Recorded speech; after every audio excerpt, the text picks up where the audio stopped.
আসসালামু আলাইকুম। সবাই কেমন আছেন? আলহামদুলিল্লাহ আমি ভালো আছি।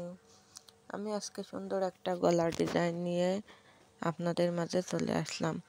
আমি এই গলাটা সেলাই করব। আমি সর্বপ্রথম একটা বক্রম কেটে নিয়েছি, নিয়ে একটা কাপড়ের উপর এই বক্রমটা ফিট করে নিলাম।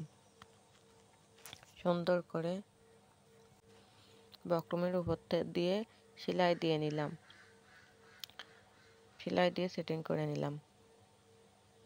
আমার বক্রমটা কাপড়ের সাথে সেট করা হয়ে গেছে। এবার আমি সাইডটা সেলাই করে নেব। দেখেন সুন্দর করে বক্রম যে মাপে কাটা আছে ওই মাপে ওই অনুযায়ী আমি কাপড়টা কেটে নিলাম। এবার ওই কাপড়টা উল্টিয়ে আমি বক্রমকে সাথে ভাঁজ করে দিচ্ছি। কাপড়টা কিন্তু আমি ফার্স্টে ছোট ছোট করে একটু কেটে নিচ্ছি, তা না হলে ওই কাপড়টা মেকআপ হবে না।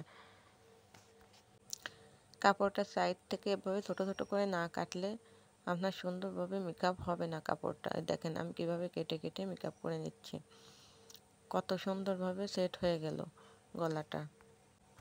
বক্রমের সাথে সেট করে এবার আমি এই কামিজের উপর গলাটা বসিয়ে দিলাম, দিয়ে এবার আমি এটা সেট করে নেব। সুন্দর করে যেভাবে বক্রমটা কাটা আছে সেভাবে আপনি সেলাই দিয়ে নেবেন, তাহলে ডিজাইনটা সুন্দর উঠবে। আপনার সেলাই যদি একটু নড়ে চড়ে যায় কিন্তু আপনার ডিজাইনটা ওইভাবে সুন্দর আসবে না। ঠিক যেভাবে বক্রমটা কাটা আছে ওইভাবে সেলাইটা দিয়ে নেবেন। আমি কাপড়ের উপর সেট করে সাইড থেকে আবার একটু কুচি কুচি করে কাট করে নিচ্ছি। কাট করে নিলে ওইটা সুন্দরভাবে পেতে যায়, তা নাহলে ওটা উঁচু উঁচু হয়ে থাকে। দেখেন কত সুন্দর করে আমার এই গলাটা সেট হয়েছে। সবাই